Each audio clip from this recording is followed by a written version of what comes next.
দেখো সবাই তো চচ্চড়ি বানায়, কিন্তু আমি যেরকম কীভাবে বানাই দেখো তোমরা। আমি চচ্চড়িটা বানাবো মলা মাছ দিয়ে। এটার মধ্যে দিব বেগুন, দেখিয়ে দেবো উচ্ছে, বেগুন আর হচ্ছে কী বলে আলু আর সজনা ডাঁটা, এগুলি দিয়ে বানাবো। উচ্ছে, বেগুন, সজনা ডাঁটা, আলু দিয়ে। তো দেখো কীভাবে বানাবো। উচ্ছেটা ভেজে নিতে লাল লাল করে। সবাই চচ্চড়িটা সবাই খায় বানাই, কিন্তু অন্য অন্য রকম বানানো হয়।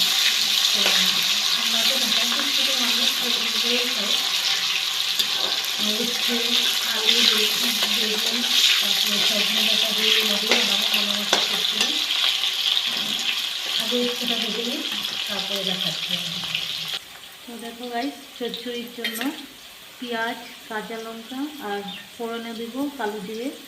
তো আমি রান্না করছি না, করছে আমার দিদি, তাই তোমাদের সঙ্গে একটু শেয়ার করছি যে সবাই তো চচ্চড়ি খায়, কিন্তু আলাদা আলাদা রকম খায়। একই রকমের খায়, কিন্তু বানানোর তরিকাটা একটু আলাদা আলাদা হয়। তো তাই জন্য আমরা কীভাবে রান্না করি তোমাদের সাথে শেয়ার করছি। তো দেখো উচ্ছেটা ভেজে নেই, তারপরে দেখাচ্ছি। তো গাইস দেখো উচ্ছে ভাজা হয়ে গেছে। তো গাইস আরেকটা কথা বলছি, তোমরা কিছু মনে করো না। কড়াইটা আমাদের অনেক দিনের পুরোনো কড়াই। তো আমাদের ঘরে তো পরিবার অনেক, তার জন্য আমাদের যে কড়াইগুলো আছে ওগুলো অল্প ছোটো, এটাই বড় কড়াই। তার জন্য এটা তো মানে একটু কালো টালো হয়ে গেছে। তো সব বাঙালিদের ঘরেই থাকে এরকম কালো কড়াই। তো দেখো কালো জিরে ফোড়ন দিয়ে দিচ্ছে। কালো জিরে ফোড়ন দেওয়ার পর পেঁয়াজ, কাঁচা লঙ্কা দিয়ে দিচ্ছি।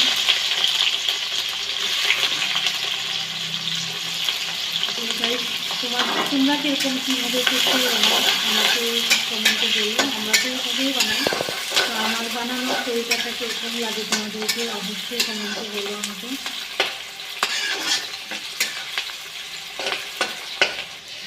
সবাই দেখো হলুদ দিয়ে দিচ্ছে, লবণ, স্বাদ মতন লবণ দিতে হবে, না তো পুরো মানে লবণ বেশি হয়ে গেলে খেতে ভালো লাগে না।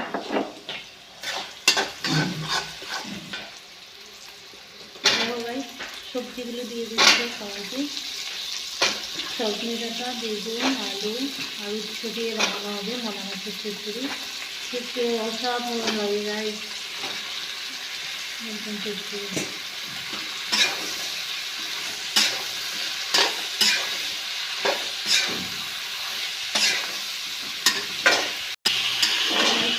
নাড়াচাড়া করে দিতে দেবে, এটা তো জল পড়বে না গাইস। তো দেখো গাইস চচ্চড়ি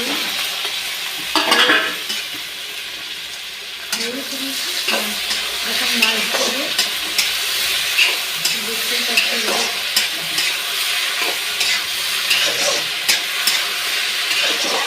আমার দিদি অনেক টেস্টি রান্না করে,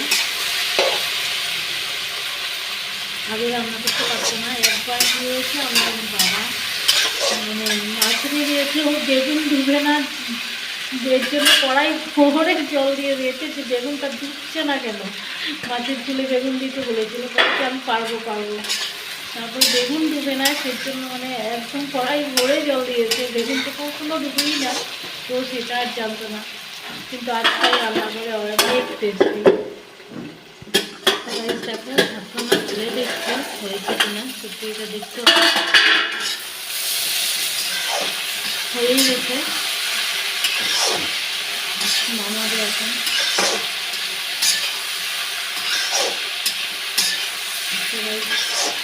দেখো চচ্চড়িটা কিরকম হয়েছে তোমরাই বলে প্লিজ আমাকে।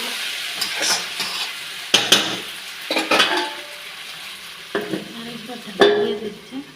দেখো ঢাকনাটা খুলে এখন নামিয়ে দিচ্ছি চচ্চড়িটাকে।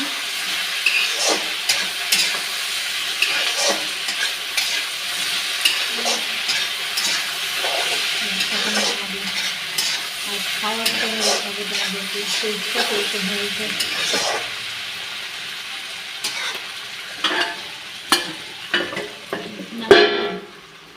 তো গাইস দেখো চচ্চড়ি হয়ে গেছে, নামিয়ে ফেলবো এখন।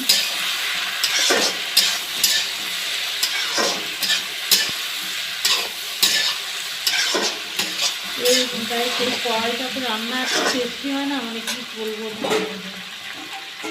অনেক টেস্টি হয় রান্না। দেখতে সুন্দর না, কড়াইটা অনেক পুরনো হয়ে গেছে, তো খেতে কিন্তু অনেক টেস্টি হয়।